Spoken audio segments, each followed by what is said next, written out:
I'm on my way to meet Dane Austin, the principal designer at the eponymous Dane Austin Design, specializing in luxury residential interiors throughout North America. I'm meeting Dane at his historic 3,000 square foot, 6-bedroom home. Dane renovated this home and has been living here for about 5 years. He describes the decor as being all about the ease of use, with a lovingly selected collection of interesting and beautiful objects. His home is rooted in tradition with a contemporary edge.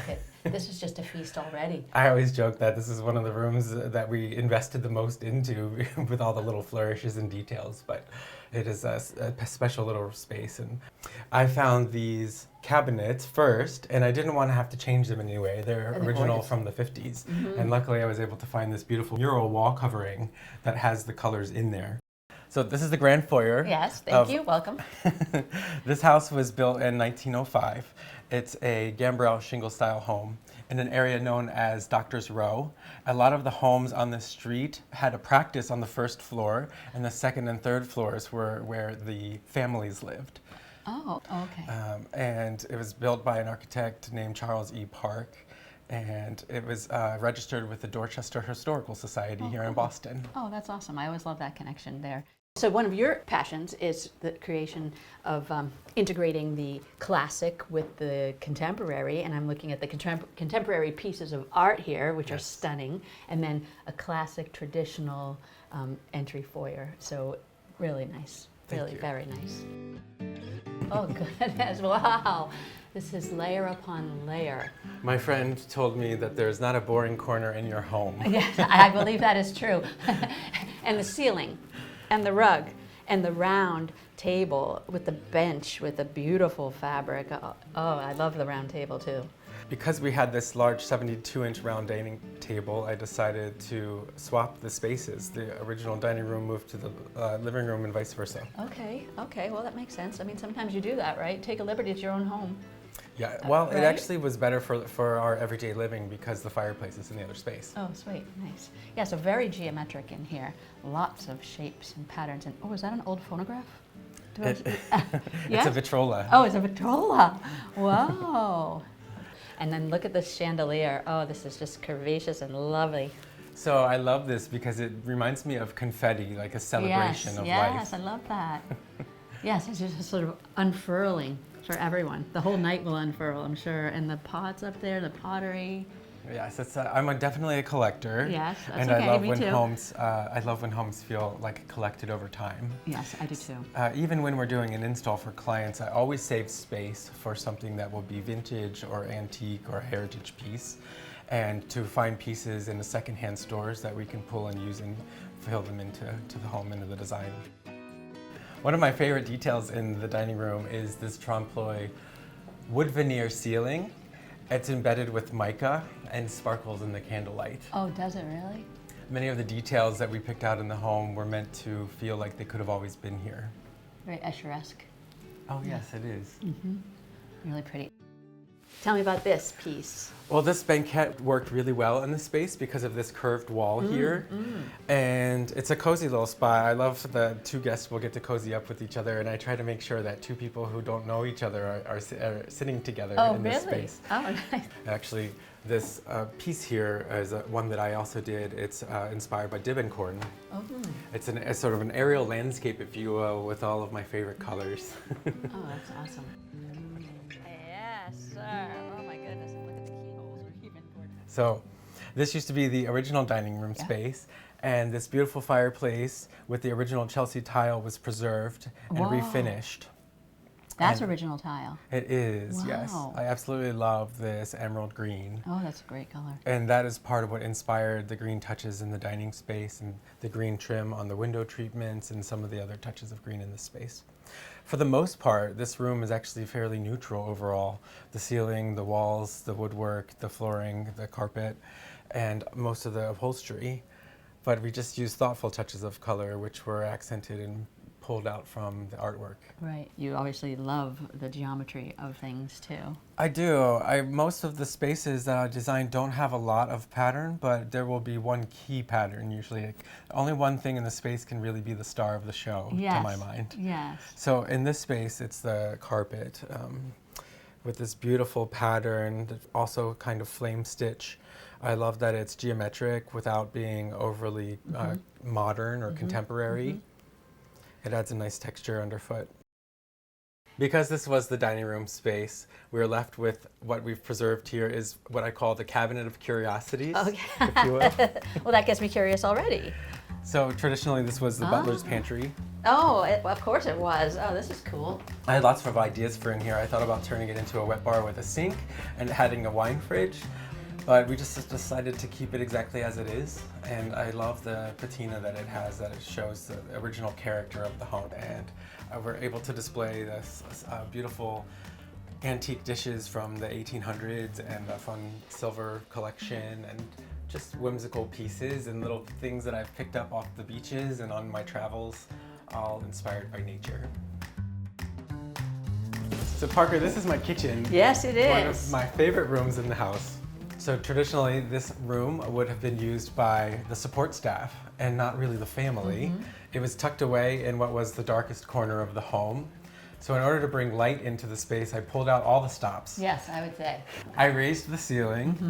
Buried under the dropped ceiling were a lot of the pipes from the radiators, which I was able to have relocated.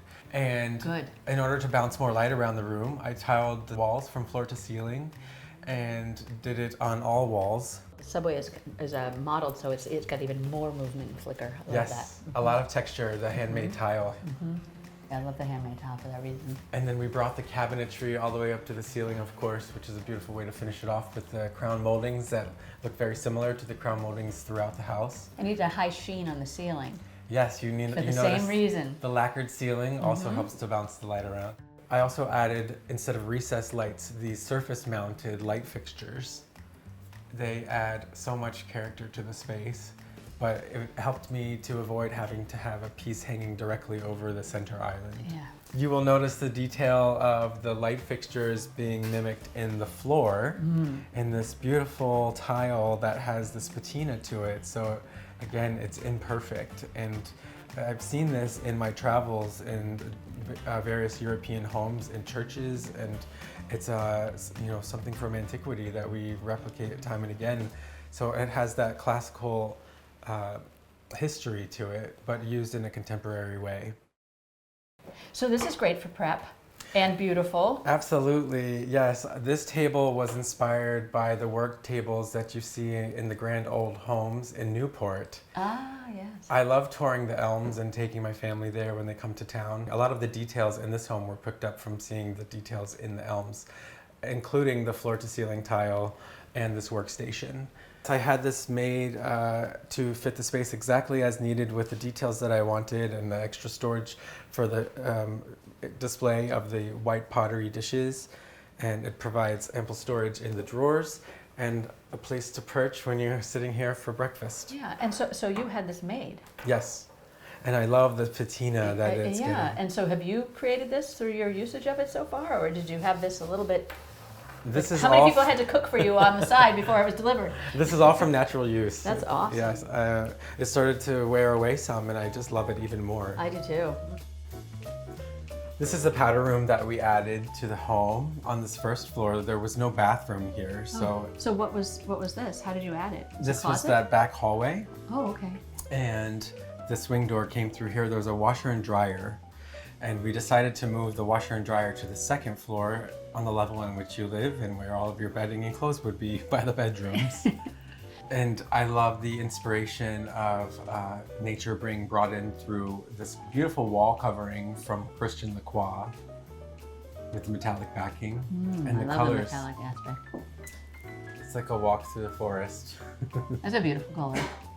We also brought in the wood elements in this interesting neoclassical Charoust wood vanity piece here. I love that. And we have the geometry of the hexagon on the floor. Yes, I love this floor and the way that it brings in an unexpected element. You wouldn't necessarily think to pair this with the wall covering. Yes. But the wall covering has that really subtle mauve-y blush tone in there, which plays well on the floor.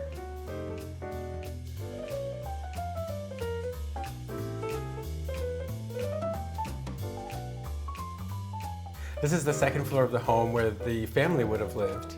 So there are 4 bedrooms here, and I am known as the colorful classicist. So I wanted to take a play on Roy G. Biv, red, orange, yellow, green, blue, indigo, violet. So all of the rooms have a color story. One of the details I'd love to point out to you on this level are the doors. These are original 6-panel doors to the home, and they were not in great shape. There were different locks and bolts and things added to them, so we took those off and then refinished the doors and had them all painted. Notice that all the red wood is balanced by the cooler tones of this, which are also picked up in this David Hicks-inspired geometric pattern, which is a color palette that kind of reminds me of the ocean, and with this wall color as well. Lovely. First, I'd love to show you what I call the lavender room here.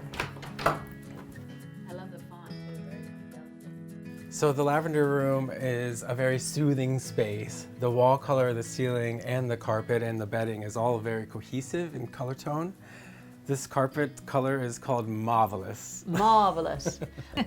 So this bed is sort of the star of the show, if you will. I love this fabric, this 1970s vibe to it, but also feels like it could be a sort of Art Nouveau. And the bed style itself is a 1940s inspired piece. These lamps are Venetian glass from the 1930s. Original glass. They're not exactly a matched pair, which I love the imperfection of that as well. They're beautiful. That was the first thing I noticed when I came in. You'll notice that the tape trim on the window treatments is also Art Deco inspired, playing off of this light fixture here.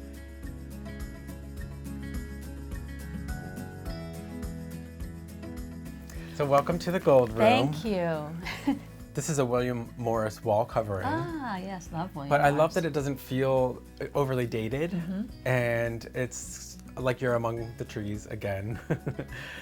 I pulled the color tones out of the rug, and we did this interesting contrasted tape trim to pull those color tones out and play off of the Schumacher stripe that's on these custom headboards.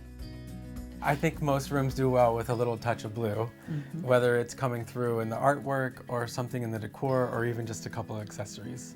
It's again that cool balance to the warm tones. And it's my favorite color. This is the rose room. Ah, oh! I'm sorry, lavender room. Now you're my new favorite. So in design, I think it's important that a space has both feminine and masculine qualities to it, and in any given room. So you have this very contemporary Missoni rug paired with this pink color, but there are some deep blues in that rug, which are also picked up in the trim detail on this custom headboard. We did this beautiful key cutout to let the light come through. So we decided to keep the built-in bookcases here with the drawers, and painted the walls and all the trim in here with this charcoal gray color to add a nice counterbalance to the soft romantic pink. Yes, and this has a little bit of a blue in it too, doesn't it? It's like a bluey gray. Just a touch. Just a touch, yeah. Yes, which plays off of the carpet and also this beautiful fabric on the headboard. Very nice. And that chandelier, come on. This chandelier is one of my favorite things in the house. I say that a lot, but it's because there are so many favorites. Very cool. And look at the detail on this. Is that an inlay? This is a beautiful inlay with this wood here. This is an antique piece from the 1800s. And I love the salmon stone colored top. That's a beautiful piece, isn't it? It's so smooth and works so well.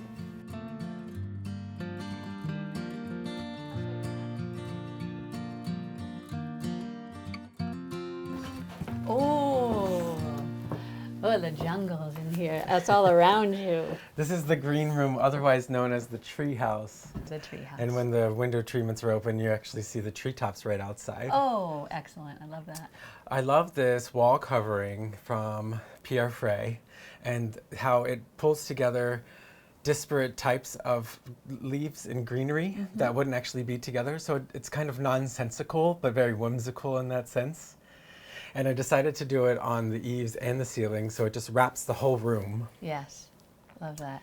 So pulling from the colorway here, you have a little bit of that aqua turquoisey color blue on this beautiful Dorothy Draper sofa, which belonged to my grandmother. Oh. I love this tufted back to this and the serpentine front with the wood trim around it.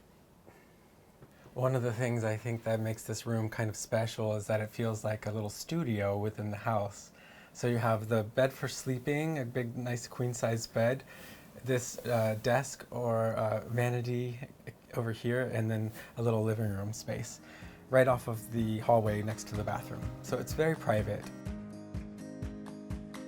This bathroom was a major renovation for the home as well. Adding the 4-foot skylight gave extra headspace and brings a lot of light into the center of the home. I love that we brought in the bamboo cabinet to bring more wood into the space and carry that theme throughout the house. And the penny tile. Yes, doing the penny tile on the floor and in the shower makes it feel more cohesive and expands the space. Keeps a continuing eye. Yes, and then doing the commode wall mounted gives more floor space and visual space overall.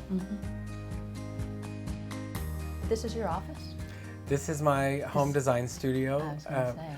We have a business address on Newbury, but I most like to work out of my home design studio. I will say the commute is great. The commute's great, the view's great. It's so special being perched here up on this hill out overlooking all of the treetops. And I will say I'd love to give a shout out to my whole team. I couldn't do what I do without the support of every single one of them, creating this beautiful vision of harmony with nature and connection with clients. I read on your blog a lot about your team too, and it really comes very transparent that you guys have a great thing going, really.